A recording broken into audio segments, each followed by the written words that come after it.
Hey, Auto 1, Auto 2, but I'm going to start a series of safety videos. And today we're going to look at a couple of things, and I'll string together a bunch of clips for you. So I'm out here at the hot tank area, and you can see behind me this is the hot tank area, and I'm going to go ahead and take the camera and look around just a little bit with you with my new cord, my new camera. And what you have here is a sodium hydroxide tank. It's a soak tank, and what it has is water and sodium hydroxide in it. And right now it looks like a swamp, and it kind of is a swamp.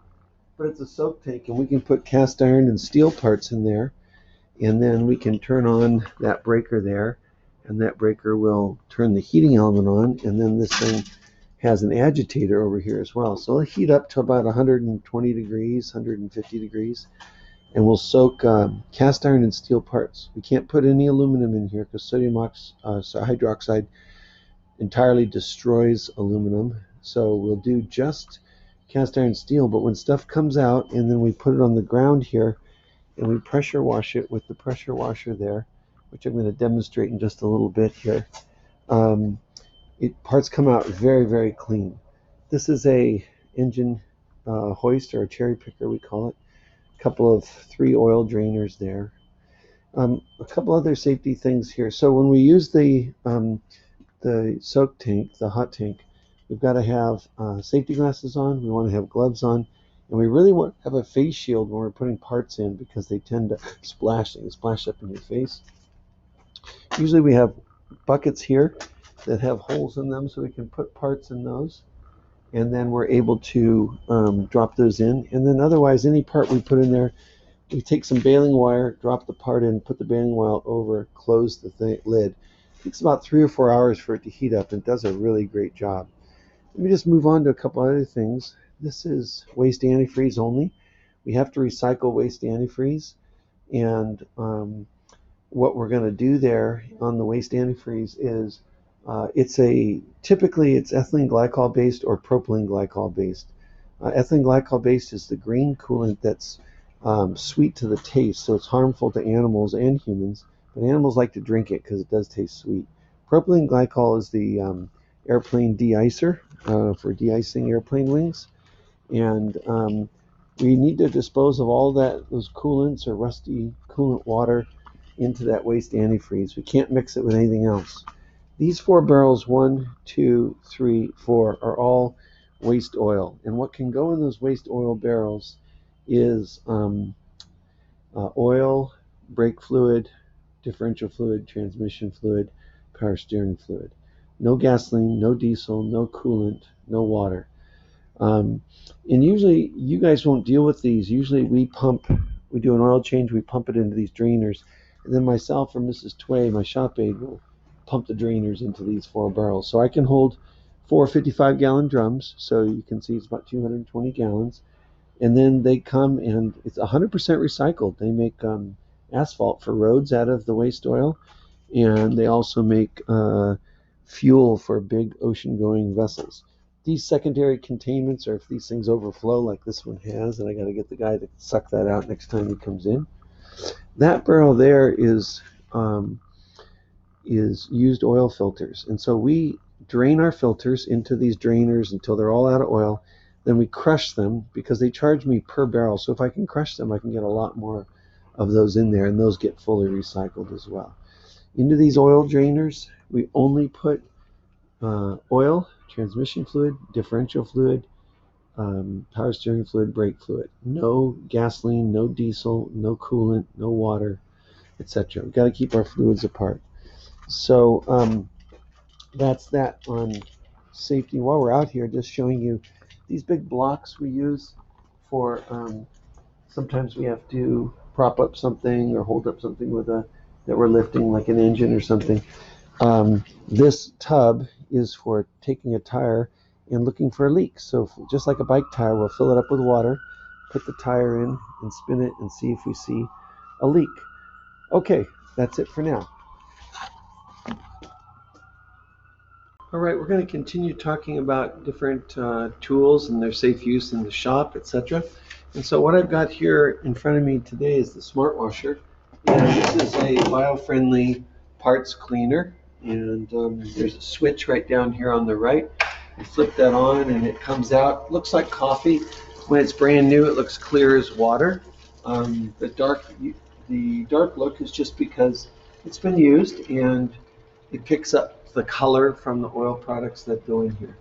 So what this is for cleaning parts, and we'll clean valve covers off. I'm going to clean out this funnel right now. It's got this kind of scummy goo in it, and I'm just going to scrub it right out. It does a really nice job. This guy, when I push it, lets the fluid come out. It's not hazardous to your skin.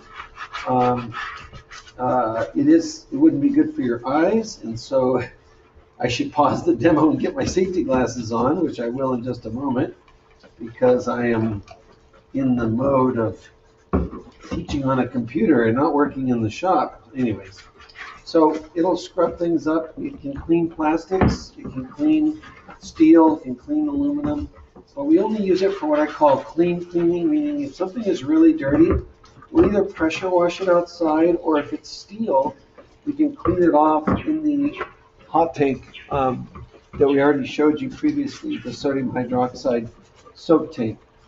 We don't clean aluminum in that sodium hydroxide tank, so we're going to use this for aluminum a lot. But one of the things we have to do, and it's cleaned off pretty good, one of the things that we have to do is make sure that we don't soak aluminum parts in here for a long period of time. It will ruin the aluminum if you leave it in here for 3 or 4 hours. But just scrubbing it off, and you can use the steel brush, or you can use any of these brushes over here. It works really well. It'll time out. It automatically shuts off on its own. It's got a series of filters here.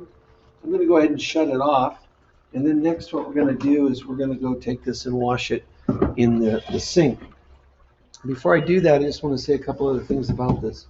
So please don't ever pour any engine oil or brake fluid or diesel or gas or any of those fluids in here. The only thing that goes in here is parts that have oil or grease on them that we're going to scrub off. And again, we try and wipe off the heavy portions of grease, etc., so that we don't get the tank full of too much stuff unnecessarily. It takes 3 5-gallon pails of what's called Aussie juice. They're about $85 a barrel, so a 5-gallon tub, so it's a couple $100 to fill this up. So one time I had a student take a full 5 quarts of oil in a pan and dump it in here, and it ruined the entire solution. So you need to be careful to not put anything in there that's not where it goes. But where oil, brake fluid, differential fluid, those kinds of things go, all of our oil-based products go in these drainers. So we'll put in here engine oil, transmission fluid, differential fluid, power steering fluid, and brake fluid. No gas, no diesel, no coolant, etc. So these we roll over to the car, and we use these to change oil, which you'll see in the oil change demonstration that I'll be showing you soon. So there's some filters that are draining in here. So after we drain the oil, we usually take the filters, we put them in here, and we just let them drain out. And then we crush them. So I'm going to go ahead and loosen this, and this drops down. It should. There it goes. Get that guy down there. And I'll drop this one down as well. I gotta get a rag here, so hang on just 1 second. So while I paused it, I went and rinsed this off with water, so it's nice and clean. It's ready to go back in. We keep these funnels back here. There's a bucket, 5-gallon bucket that's got all these funnels in it, and that's for pouring fluids into engines, etc. One thing to notice about that, as I trip over the rack, and then you can see I got my safety glasses back on. But one thing to notice about that is that those funnels, you've got to assume that they're dirty. You've got to assume that they have dust, etc., on them from sitting around the shop. So whenever we use one, we'll take a clean rag, just wipe them out. And then what we normally do is I'll take the funnel, like especially if I'm going to use it for automatic transmission fluid, I'll take the funnel and I'll pour some automatic transmission fluid to clean the neck of this out. Because I can't assume it's clean, and I don't want to wash dust, etc., from the shop into the engine. And so why is there dust in the shop other than just the environment? Well, we use the sawdust to clean up items on the floor, and we want to make sure that those are that dust is not getting into the engine, like I said. Okay, so let's continue on. So these drainers, like I said, are for oil-based products. Over here is the flammable cabinet, that yellow cabinet. It's a double hinged cabinet. It's made for stirring gas and diesel and lacquer thinner and paint thinner and solvents, all of which are flammable. So we keep them in that cabinet because the cabinet's constructed with a double hinge, very strong. It can contain a small fire. So we put all of our flammable flammable liquids in that cabinet. You'll notice up above on the right up there on the top of the flammable cabinet, we've got all kinds of drain pans, and we've got sort of extensions to the drain pans. So I could take this and put this guy that has holes in the center here, and it just gives a wider catch for, especially when you're draining an automatic transmission fluid, or automatic transmission with transmission fluid. These are a little bit narrower. This just catches a little wider. It's got holes so it goes through into there. So these stay up here. Inside that cabinet, the flammable cabinet, there's metal fuel cans, red fuel cans. Those are diesel only. The plastic fuel cans, those are gasoline only. And it's really important because the pressure washer that we showed you the other day runs on diesel, and we can't put gas in there because it will damage the machine. All right. So also down here we have a ventilation system. This box right here is a ventilation system. I'm going to roll the camera a little bit closer over here so you can see it. So I'll come around over here. Sorry. There we go. So here's our controls for our ventilation system. There's one of these for bay 1 and 2, and there's one at the opposite end of the shop, same exact place for 3 and 4. So what this does, if I push the black button here, it's going to turn it on, and it's going to pull a automotive exhaust out of the shop. And the way it does it is, you can see, if I grab the camera, you can see that yellow pipe going into the floor. It goes all the way up there, and then up there on the ceiling is the actual fan up there. It's a giant fan, and it just pumps the exhaust out onto the top of the building. Okay, so I'm going to come over here and I can turn this on, and I will show you where this sucks from. So that's on and that's off. You can hear it running, but now I'm going to show you where it actually pulls the exhaust. So down here on the floor, if you open this lid here and you open this lid here, there are 2 pipes that come on up, and they come out pretty far. And if a car were here, we'd put this to the exhaust pipe there, and another pipe over here, and then we turn on that ventilation and we'll suck out the exhaust. So automotive exhaust, we've got carbon monoxide coming out a little bit of hydrocarbons and some other things, but the really dangerous stuff for us is carbon monoxide. It's colorless, it's odorless, it's tasteless, and it's lethal. That means it's deadly. So you can't smell it, you don't see it, you can't taste it, but it will kill you. Okay. So we always encourage people to have carbon monoxide detectors low to the ground because it's light, so it goes to the floor. Carbon monoxide detectors between, let's say, a device in your home that uses natural gas and a bedroom. So if you've got a heater that runs on natural gas, we like to have a carbon monoxide detector between where the heater is and where the bedrooms are. Or if you have a gas range in your kitchen, we'd like to have a carbon monoxide detector between the kitchen and the bathrooms. Okay, so that's our ventilation system for exhaust. I'm going to show you one other part of the ventilation system we have.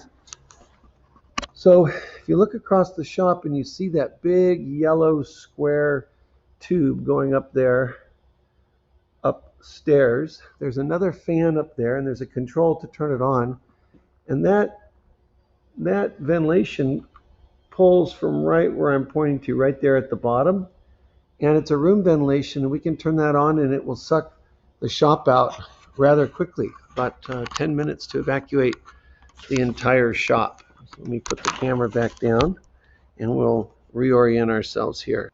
So I'm just going to talk to you for a few more minutes about automotive fluids here as it relates to safety. And most of it's more environmental concerns and not necessarily safety to you. So I've got a bottle of oil, engine oil, and this is a 5W30 API service rating SN oil, so really high quality. This is Napa oil is Valvoline oil rebottled. But in these drainers here, we're only going to use put oil and power steering fluid and brake fluid and automatic transmission fluid and differential fluid. Those are all oil-based products. Brake fluid's a little bit different, but anyways, it doesn't have crude oil in it, but it can go in here. What cannot go in these drainers, and this oil does end up in those 55-gallon drums out in the hot tank area, coolant and rusty water cannot go in there. Okay, so we have a separate waste antifreeze 55-gallon drum out in the hot tank area out there. Actually, I'm pointing the wrong way out there. It's reverse on the screen. These are either ethylene glycol based or propylene glycol based, and they're sweet to the taste. Animals like it. If they drink enough of it, it will kill them. So you don't want to leave this out, a pan of it, anywhere. We have a special waste antifreeze barrel for the coolant. So don't ever put coolant or water or gasoline or diesel in these barrels. Also, we have cleaners called Brake Clean and Chem Tool, and I'll grab some cans of that. So over in our chemical cabinet, we have these two chemicals. Berryman's B12 Chem Tool. It says carburetor choke and throttle body cleaner. Great stuff. It is hard on your hands. It's really bad for your eyes, so we got to wear safety glasses. Whenever you use these aerosol cans, you always want to be careful because they'll tend to spray at something, ricochet back into your face. So what we typically do is we'll take a rag like this and we'll spray the liquid into the rag, and then we'll wipe off whatever we're wiping. You can spray it directly on, but you want to keep it from ricocheting into your eyes. Brake cleaner or brake parts cleaner is for cleaning off brake parts. It doesn't. It's less expensive than the Chem Tool. It's also not as caustic as the Chem Tool. We like to use this in cases where we have any kind of oil-based product that we want to get off the brakes or get brake fluid off the brakes. But in any case, neither of these fluids can go in this drainer. So if you have a cup of this, you're cleaning off some parts, the way we deal with it is we pour these fluids or gasoline or diesel in very small quantities, like we're changing a fuel filter and we're going to pour the gasoline that's in the filter out. We put the Brake Clean, the Chem Tool, the gasoline, diesel in very small quantities into our big sawdust barrels that are across the shop. So we have big tubs of sawdust that come from the wood shop, and we use those to sop up any kind of liquid spills that are on the floor.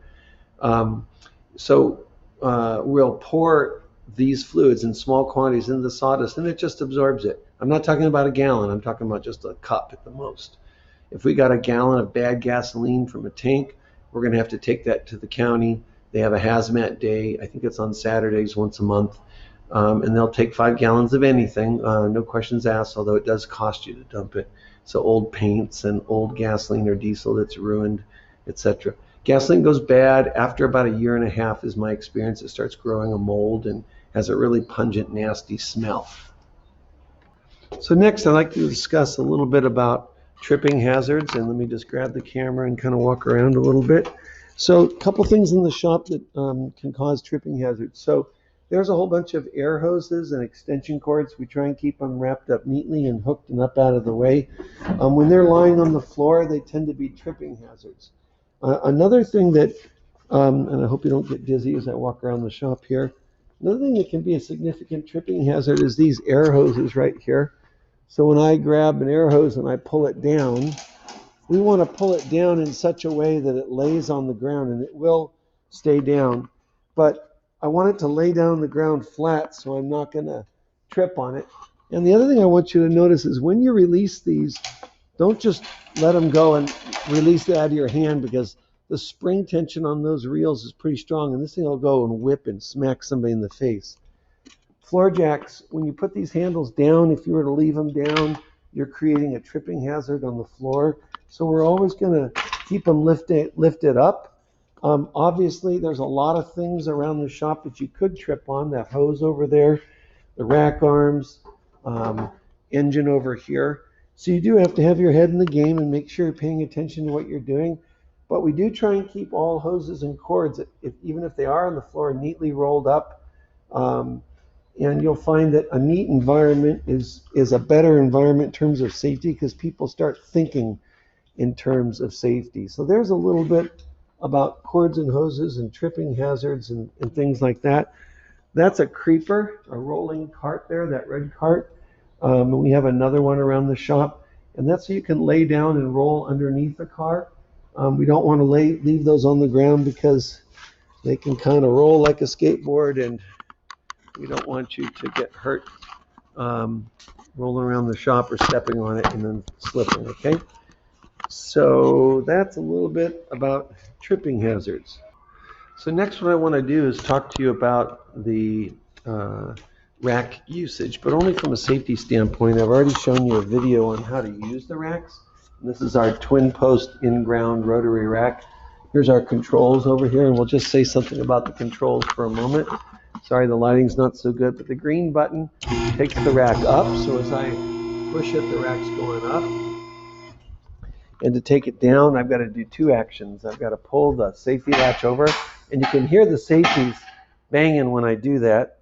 And I've got to push this down, okay? So this sounds weak, which means I forgot to turn the compressor on this morning because it uses air. I'm going to go ahead and try and put this in such a way that you can see it. Give me just a moment here.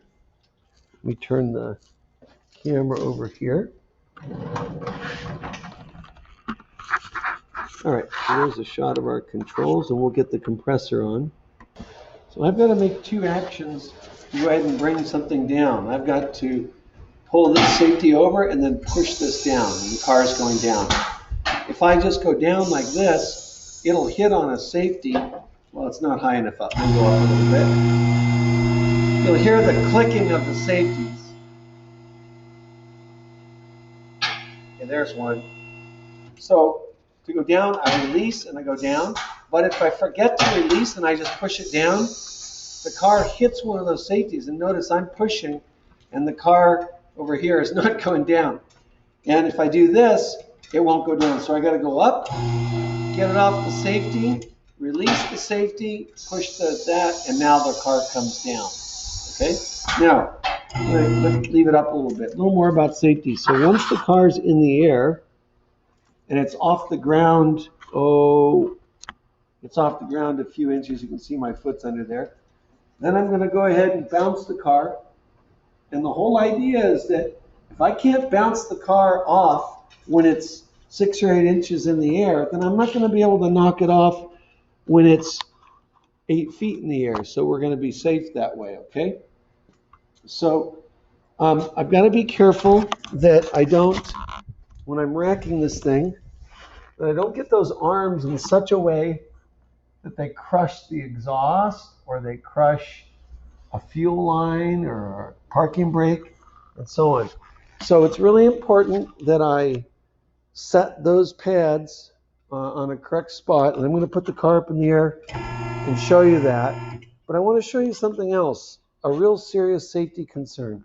Let's say I'm standing here operating these controls here, and I can see this side of the car. But if my partners are over here and they've got their hands underneath the rack and they're setting the rack arms, and I start going up on this side and I can't see them, I could conceivably crush their hands between the rack and the car. So that's a real scary thought. So before I push this green button, I'm going to say, all right, you guys, I'm going up with the car. Are you ready? Can I go up? Okay, here we go. Okay, and then we go up. So right now, because I'm alone in the shop, it's not such a deal. But when you guys are here with a group of other students, that is a big deal. So as the car goes up, we'll take a look at just kind of safe positioning of those rack pads. And again, just a safety thing for the machine. When it gets all the way to the top, you'll hear the sound of the motor change. As soon as you hear that, you stop. And I'm going to be quiet, and you can listen to it right about now. So it kind of went, so hope you can tell what I just did. So Honda very nicely gives us a bracket that goes across to here, and you can see the other bracket right up here, and you can see that there's a bracket there and there. So these are all on their correct factory lift points. You can see that I'm not crushing any running boards or anything. You'll recall that over there on the stairs we have those adapters if we need to lift this up higher so we don't crush a running board in here. We want the threads on this side to match the threads on that side. The threads on the back, as long as they match right and left, they don't necessarily have to match front and back because we can use the different thread lengths to level the car out. So the only other safety concern, and I'll put the camera down so you can see as we do this, when we come down, before I push the controls, I'm going to yell out, "Red coming down!" And that's so everybody around knows to get their feet and their tools and such out. Yes, we have brought racks down onto tool carts before and damaged them. So we're going to yell, "Rack coming down," pull the safety, push the hydraulic, and there goes the car. You can see it coming down in the upper right-hand corner of the screen there. And I'll come down with it like that. We'll leave this car up in the air for now for the next thing we want to do. Listen one more time to the sound change when I get to the top. So you heard that. So it got, it's fighting itself. And so we want to make sure that we go ahead and stop as soon as we hear that. So what I'm going to do now is show you some safety tips on jacking a car with the floor jack and jack stands on the ground. So I'm going to grab the camera and I want to show you where the tools are. So right behind the screen here outside the office is where we keep the wheel blocks. Here's the yellow wheel blocks. I'll grab 2 of them, put them down here. Here's our smallest aluminum floor jacks, a medium steel one, another aluminum, and a very, very large steel one. Then we have 2 types of jack stands, the small ones here and the tall ones there. So I'm going to grab 2 wheel blocks and a jack stand and come around over here. Sorry to give you such a in the face shot there. And you can see that we have this 03 Toyota Highlander here. 'Tis the season for white Toyotas. Put that down here. I'm going to jack up this front wheel here. So I'm going to take these wheel blocks and put one behind the rear wheel and one in front of the rear wheel so the car can't go anywhere. Those really will hold the car. You can overpower it if you put it in gear and start the car and hit the throttle. You can jump over that, but not very easily. They're kind of a challenge. I'm going to grab the floor jack. I'm going to grab one of these aluminum floor jacks, pull it over here.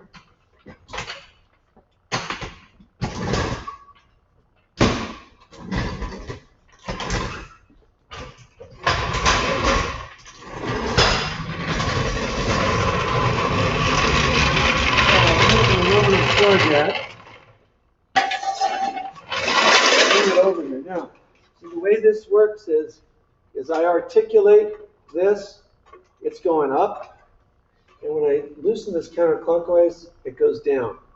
So I'll let it down, then I'll tighten it up, and I'll pull the cart a little closer so you can hear me a little better. Put the camera down so you can see what we're doing there. I'm going to grab a kneeling pad.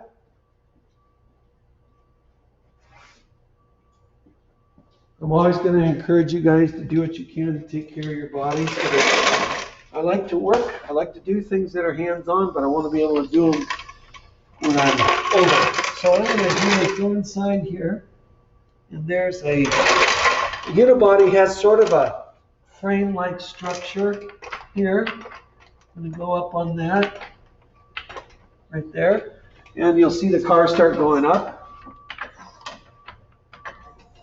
And it's going up, and the tire's almost off the ground. Okay, so now I've got this tire off the ground. So I'm going to slide this jack stand. And the way this works is when I lift this up, it has a little bracket that fits into these slots and keeps it from going down. If I remove it, comes down. So I lift it up, release it. I'm going to go ahead and put it underneath here. I'm going to go a little higher.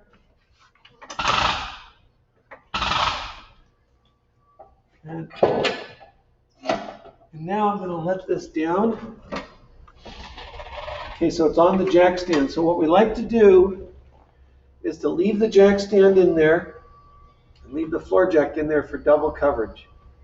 You are never, ever, ever to get under any car without a jack stand. Don't use bricks, don't use blocks, don't use anything else, or don't use just the floor jack. Bricks and blocks crumble, cars fall off, people die every year in America because of that. These things have a hydraulic piston in there, and I've seen the seals go bad and the car just comes down. The jack stands don't fail, okay? I've never seen it. So every time you jack up a car, which is one of the most dangerous things we do in the shop, we got our wheel blocks back there so the car doesn't move on us. We got a jack stand underneath, and we'll leave the floor jack in place. If we take that tire off because we want to look at the brakes or something else, we're going to take the tire off, slide it underneath the car. So if another car hits you, knocks you off the jack stand, knocks you off the floor jack, hopefully it'll fall under the tire and you'll have that much space to live, okay? This car weighs, I don't know exactly, but it's probably around a 5,000 pound car, 4,500 pound car. And I'll show you how we can figure that out in just a moment. If it falls, you're going to die. So we're going to make sure that it never falls. If you get under a car and it's got one jack stand and you don't feel comfortable, go get another one. Put 3 under there. We had a van out back that I was working on, doing suspension work, had it way up in the air, big old van. I had 2 floor jacks. I didn't feel safe. Sorry, not floor jacks, jack stands. 2 jack stands. I didn't feel safe. I went and got another jack stand. I had 3 big old jack stands in there because I want to live, okay? All right. So, so again, whenever you pull the tire off, we slide underneath. And one other safety thing, you don't want to jack a car up in a place where other cars are moving around. If they bump into it, they might be able to knock the car off that jack stand, okay? All right, so never get under a car with anything holding it up except a jack stand. If you're in dirt or gravel, the thing's going to sink in. That's not going to be safe. So you got to make sure you're on pavement. If you're out in the gravel and you have to jack your car up, then get a good thick piece of wood, like a piece of plywood, a thick one, that the jack stand can be on that would hold the car. All right, I'm going to go back up like this. And pull the jack stand out, and I'm going to slowly bring this guy down. Okay. And there we go. Then I'm going to go ahead and pull my wheel blocks out. Sometimes the car will move and it'll get a little pinched. And so what I have to do is start the car, put it in gear, and roll the car forward to get it off these wheel blocks.